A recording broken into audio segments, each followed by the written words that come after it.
Assalamualaikum warahmatullahi wabarakatuh.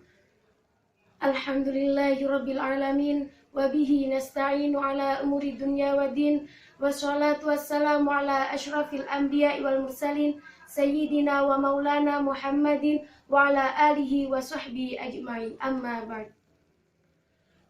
Yang saya hormati pengurus SMK Hidayatul Muhtadin, yakni Romo Kiai Haji Imam Ghazali Syarif dan sekeluarga.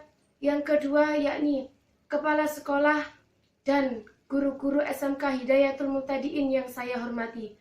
Dan tak lupa kepada segenap teman-teman saya yang saya sayangi.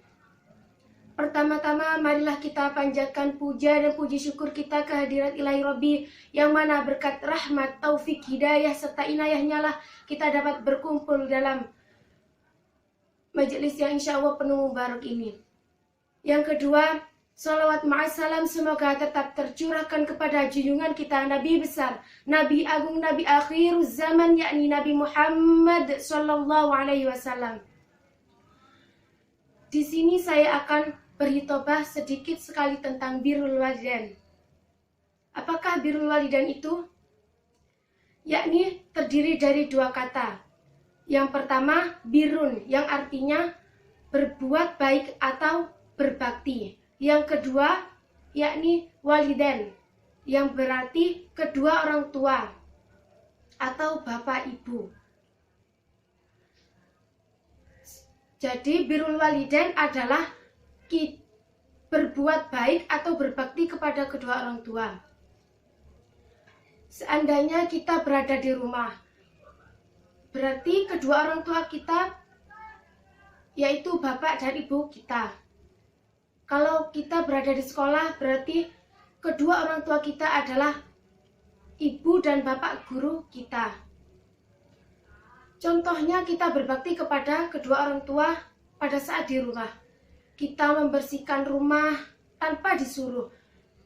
Kita membantu memasak ibu dan lain sebagainya.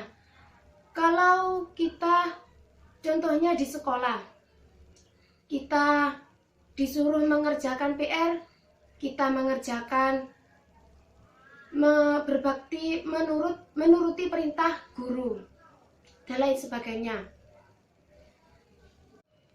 Apabila kita tidak diizini atau tidak diridhoi oleh orang tua, maka sebaiknya kita tidak melakukan.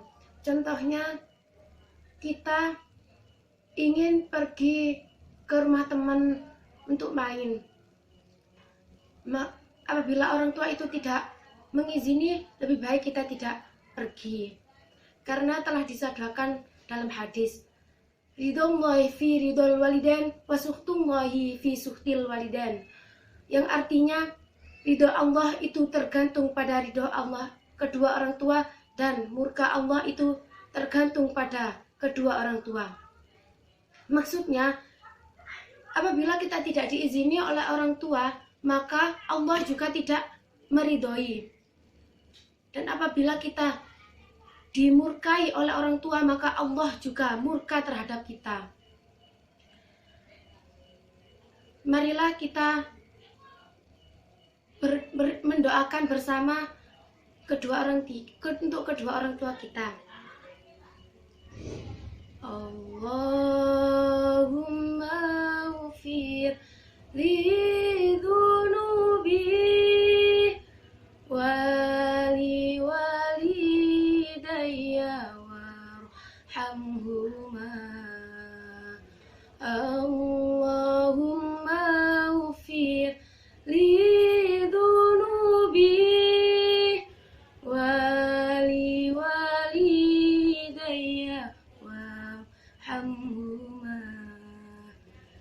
kama rabbayani shaghira, kama rabbayani shaghira. Kesimpulan dari semua yang saya hitobahkan ini, yang pertama kita harus patuh terhadap kedua orang tua atau berbakti kepada kedua orang tua. Yang kedua, yakni kita harus mencari ridho kedua orang tua. Karena tanpa ridho orang tua maka Allah tidak akan meridhoinya. Yang ketiga, yakni kita tidak boleh mendurhakai orang tua. Demikian yang dapat saya sampaikan. Kurang lebihnya mohon maaf yang sebesar-besarnya. Wassalamualaikum warahmatullahi wabarakatuh.